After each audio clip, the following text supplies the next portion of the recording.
पा रहा है, देश आगे बढ़ता है, साइंटिस्ट बनते हैं, इंजीनियर बन रहे हैं जब वो लोग और परीक्षण करते हैं कोई, तो उसमें क्वालिफिकेशन की जरूरत होती है, वहां जाति के आरक्षण की क्या जरूरत पड़ती है। और अगर जाति के आरक्षण से ही अगर पोस्ट हायर करते रहे लोग, देश कहाँ चला जाएगा हमारा। लोग आगे जा रहे हैं हम या पीछे आ रहे हैं हम तो बहुत पीछे जमाने में चले जाएंगे, क्योंकि एक कोई भी बंदा है वो 40% मार्क्स पा के आगे जा रहा है, तो जो 99% पा रहा है उसका क्या, उसकी क्वालिफिकेशन वो क्या पकौड़े बेचेगा बैठ के, चाय बेचेगा, तो उसके भविष्य का क्या होगा। इसको खत्म कर देना चाहिए तुरंत।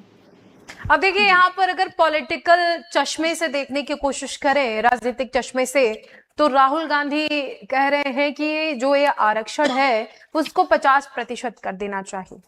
हालांकि पहले से 27% का आरक्षण जो है ओबीसी कैटेगरी के पास में है। राहुल गांधी का कहना है कि इस आरक्षण को 50% कर देना चाहिए।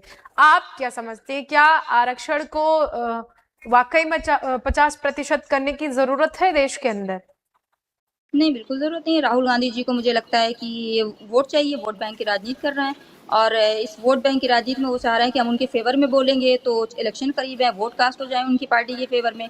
तो मुझे ये टोटल एजेंडा लग रहा है उनका। बाकी 50% आरक्षण की क्या ज़रूरत है, आप ही बताइए। उनसे पूछिए कि आप अपना कुछ बताइए, व्यूज़, पॉइंट ऑफ व्यूज़ बताइए कि क्या है, क्यों देना चाहिए।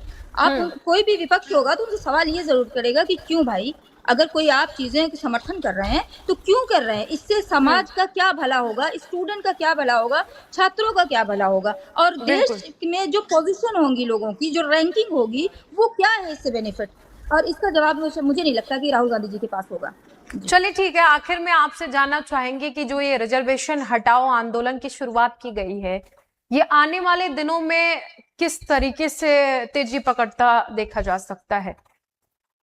और हर बच्चा, मुझे लगता है कि हर पढ़ने वाला स्टूडेंट हर घर में होगा देश के, और वो समर्थन करेगा इस चीज़ का, और एडवोकेट भी हैं वो भी समर्थन करेंगे। देश का हर नागरिक इस चीज़ का समर्थन कर देगा, क्योंकि सबके ही बच्चों का हक मारा जाता है, और इसमें उसे हक मिल जाता है जो इस योग्य नहीं होता। और अयोग्य व्यक्ति अगर पोस्ट पे बैठ जाएगा तो देश का भला ही नहीं हो सकता है, किसी चीज़ का भी भला, किसी एक स्वस्थ समाज का भला होता ही नहीं है कभी। हमें एक स्वस्थ समाज चाहिए, उसके हिसाब से चाहिए हमें क्वालिफिकेशन, एजुकेशन, जिसके लिए ये मुद्दा रन कराना, एजेंडा रन कराना बहुत ज़रूरी है। इसके समर्थन में मुझे लगता है पूरा देश खड़ा हो जाएगा, और ये आगे जाके एक अच्छा रूप ले लेगा।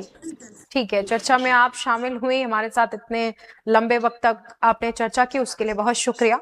तो देखिए, जिस तरीके से रिजर्वेशन हटाओ आंदोलन की ये मुहिम देखी जा रही